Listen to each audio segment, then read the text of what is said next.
ತೆಂಗಿನಕಾಯಿ ರಸಂ ಮಾಡಲು ಏನೇನು ಸಾಮಾನು ಬೇಕಂದ್ರೆ 1 ಕಪ್ ಬೇಳೆ ಮತ್ತೆ ನಾನಿಲ್ಲಿ 1.5 ಕಪ್ ತೆಂಗಿನಕಾಯಿನ ತಗೊಂಡಿದ್ದೀನಿ. ಕೊತ್ತಂಬರಿ ಸೊಪ್ಪು, ಹಸಿಮೆಣಸಿನಕಾಯಿ, ಕರಿಬೇವಿನ ಸೊಪ್ಪು, ಹಿಂಗು, ಹಸಿ ಶುಂಠಿ.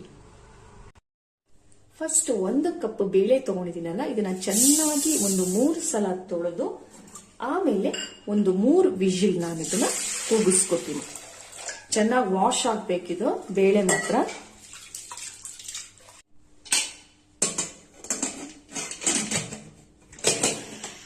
ಇದು 3 ವಿಜಿಲ್ ಆಗಬೇಕು. ಬೇಳೆ ಚೆನ್ನಾಗಿ ಬೆಂದಿದೆ ನೋಡಿ. ಚೆನ್ನಾಗಿ ಬೇಯಬೇಕು ಬೇಳೆ ಮಾತ್ರ, ಇಲ್ಲಾಂದ್ರೆ ರಸಂ ಸರಿಯಾಗಿ ಬರಲ್ಲ. ಮತ್ತೆ ನಾನು 1.5 ಕಪ್ ಕಾಯಲ್ಲಿ ನನಗೆ ಇಷ್ಟು ತೆಂಗಿನ ಹಾಲು ಸಿಕ್ಕಿದೆ, ಇದನ್ನ ಇಲ್ಲ ಹಾಕ್ತಾ ಇದ್ದೀನಿ ನೋಡಿ. ಲಾಸ್ಟ್ ಅಲ್ಲಿ ಬರುತ್ತಲ್ಲ, ಇದನ್ನ ಸ್ವಲ್ಪ ಅವಾಯ್ಡ್ ಮಾಡಬೇಕು, ಇದನ್ನ ಹಾಕಬಾರ್ದು. ಚೆನ್ನಾಗಿ ಮಿಕ್ಸ್ ಮಾಡೋಣ.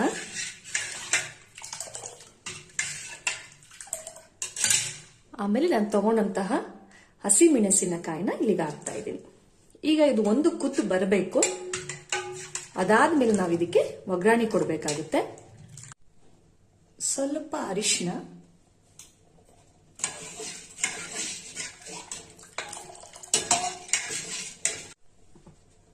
ಉಪ್ಪು ನೋಡಿ ಎಷ್ಟು ಬೇಕಷ್ಟು ಉಪ್ಪನ್ನ ಹಾಕಬೇಕು.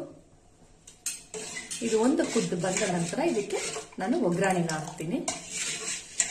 ಒಂದು ಕುದಿ ಬರ್ತಾ ಇದೆ. ಈಗ ನಾನು ಸ್ವಲ್ಪ ಶುಂಠಿನ ಪೀಸ್ ಮಾಡಿ ಈ ತರ ಹಾಕ್ತಾ ಇದ್ದೀನಿ.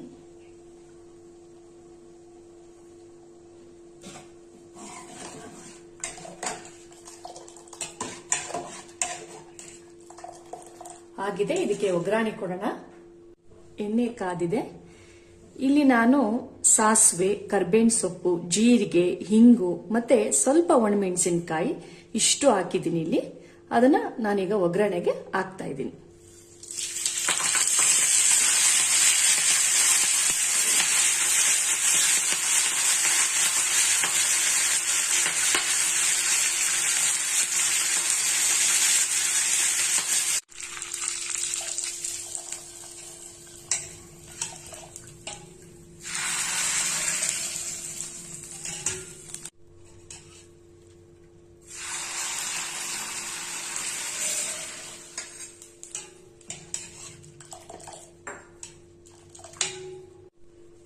ಕೊತ್ತಂಬರಿ ಸೊಪ್ಪು ಲಾಸ್ಟ್ ಅಲ್ಲಿ. ಈಗ ತೆಂಗಿನಕಾಯಿ ರಸಂ ರೆಡಿ ಆಗಿದೆ. ಅನ್ನೋ ಜೊತೆಗೆ ಇದನ್ನ ಹಾಕೊಂಡು ತಿನ್ಬಹುದು. ತುಂಬಾ ಟೇಸ್ಟ್ ಇರುತ್ತೆ. ಒಂದ್ಸಲ ಮಾಡಿ ನೋಡಿ. ನೋಡಿ ಈ ರೀತಿ ಆಗಿದೆ.